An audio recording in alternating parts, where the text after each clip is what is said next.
Bago tayo magpatuloy sa ating talakayan, humingi muna tayo ng updates sa CICC mula kay Undersecretary Aboy Paraiso. Yusek, sinabi po ng Malacanang na bukas si Pangulong Marcos Jr. Ito, sa pagban ng social media platforms, kabilang na ang online games kapag nakitaan ng seryosong panganib sa kaligtasan ng publiko.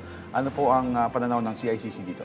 Kami naman sa CICC, Sir Josh, kami pinapatupad lang namin yung inutos at minandato sa atin ng ating mahal na Pangulo na panitiliin at pangalagaan ang online safety ng ating mga kababayan. At kasama na dito yung pagsita sa mga platforms, pag may nakikitaan natin sila ng mga pagkukulang, pagkakamali, at especially yung mga nagaganap na mga online harms na nagtatranslate sa offline danger. Yung mga school shootings na nangyayari, yung mga addiction ng bata na nakaka-apekto na sa pag-aaral nila, sa pamilya nila. So, pero it's a global phenomenon, no? Kung ano yung na-experience natin dito, na-experience sa ibang bansa. At saka, yung ibang bansa had the opportunity na ma-address na to. Tayo, we should start doing that. At nagpapasalamat po tayo na nakasuporta sa atin at binibigyan ho tayo ng matinding kumpiyansa ng ating pamahalaan, lalong-lalo na ang ating mahal na Pangulong Ferdinand Marcos Jr. sa pagpupush po ng online safety. Okay. So, follow up on that, Yusek. Sakali pong maitulak itong mungkahing ito, magiging total ban po ba o may certain age lang na hindi maaari magkaroon ng access dito naman sa social media gaya sa ibang bansa? Kasi we understand, meron tayong mga kababayan na ang ginagawang online album o photo album yung kanilang mga Gaya social ni Josh. media. Katulad ko. So paano to? Pagka ba na-push itong mungkahin na ito, mawawalan ba tayo ng access sa ating mga social media accounts? So, let's be clear. Yung geo-blocking natin sa mga platforms na to o yung banning natin sa mga platforms na to is a last option for us. Okay. So, bukas tutulak kami ni Secretary Henry Aguda ng DICT, ang parent agency ng CICC. Kasama si Director Melvin Matibag.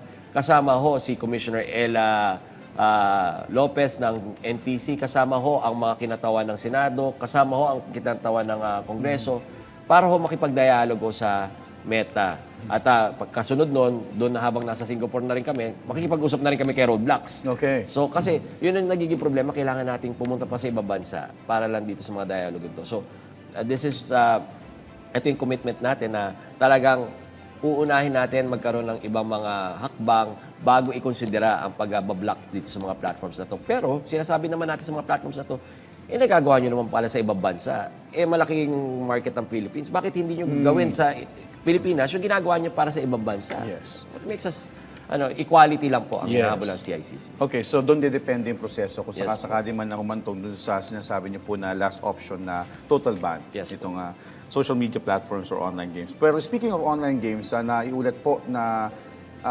binan na po ng DICT ang Gorebox na temporary na ban noon dahil na sa nangyaring insidente sa Tacloban. Pero what's your point of view on this one?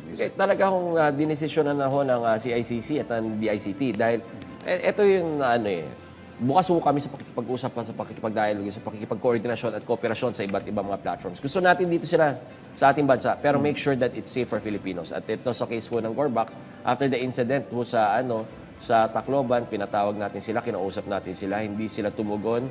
Okay. Nag-post lang sila apparently nag-post lang sila ng kanilang tugon pero hindi sila nakipag-usap sa atin. So we have no other choice. Okay. But unahin ang kapakanan at ang seguridad ng ating mga kababayan at iban sila.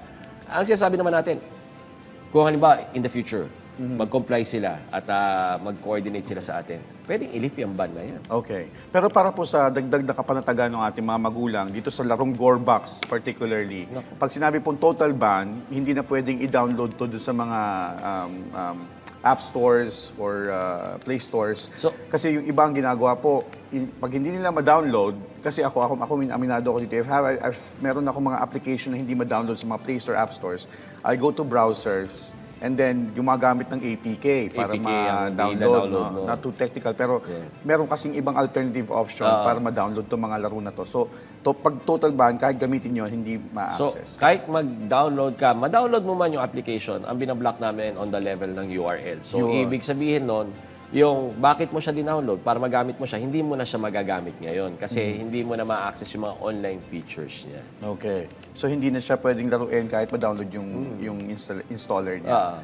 Okay. So well, on that note, maraming salamat Yusek Aboy sa mga updates na binahagi mo sa amin mula yan sa CICC. Salamat, Yusek. Salamat din po.